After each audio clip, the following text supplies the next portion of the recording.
সালাম নিব নাকি সালাম ফেরত দিব কোনটা? সালাম নিব না ফেরত দিব আমি তো কিছু বুঝতেছি না। সিগারেট খাওয়া হারাম, মাকরু নয়। সিগারেট খাওয়া হারাম। সিগারেটের ক্ষতি ভয়ঙ্কর। খবরদার নিজের টাকা দিয়ে নিজে ধ্বংস করেন না। এই যুগের ওলামায়ে কেরাম যারা আছেন, যুগের সমস্ত গবেষক যারা সবাই হারাম। শেখ আব্দুল আজিজ আব্দুল বাজ রহমতুল্লাহ সৌদি আরবের সর্বোচ্চ গ্র্যান্ড মুফতি ছিলেন, তিনি হারাম বলেছেন। শেখ ইবনে উসাইমিন রহমতুল্লাহ তিনি হারাম বলেছেন। শেখ সালাহ আল ফৌজান হারাম বলেছেন। আরো উল্লেখযোগ্য যত শেখ যাদের নাম আমার মুখস্থ আছে, যাদের কাছ থেকে আমি ইলম নিয়েছি, তারা সবাই এটাকে হারাম করেছেন। সবাই এটাকে কি বলেছেন? হারাম বলেছেন। সুতরাং সিগারেট খাওয়াটা মাকরুহ নয়, সিগারেট খাওয়াটা কি হারাম। সতর্ক হবেন।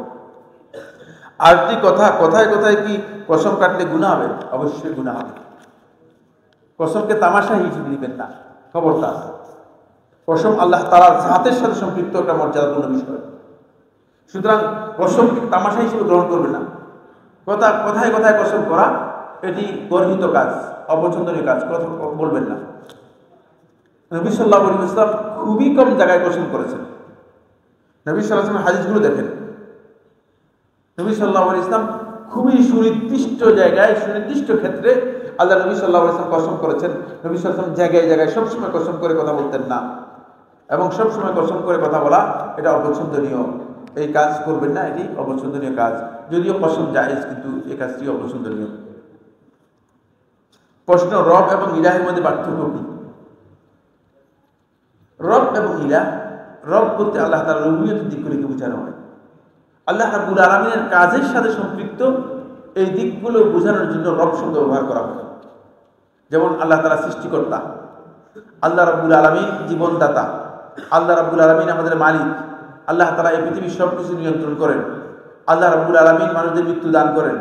এই সব কিছুর সাথে সম্পৃক্ত, আল্লাহ তাআলার কাজের সাথে সম্পৃক্ত এই বিষয়গুলোকে কি বলা হয়? রব বা রুবুবিয়ত বলা হয়ে থাকে। এগুলো রুবুবিয়তের সাথে জড়িত।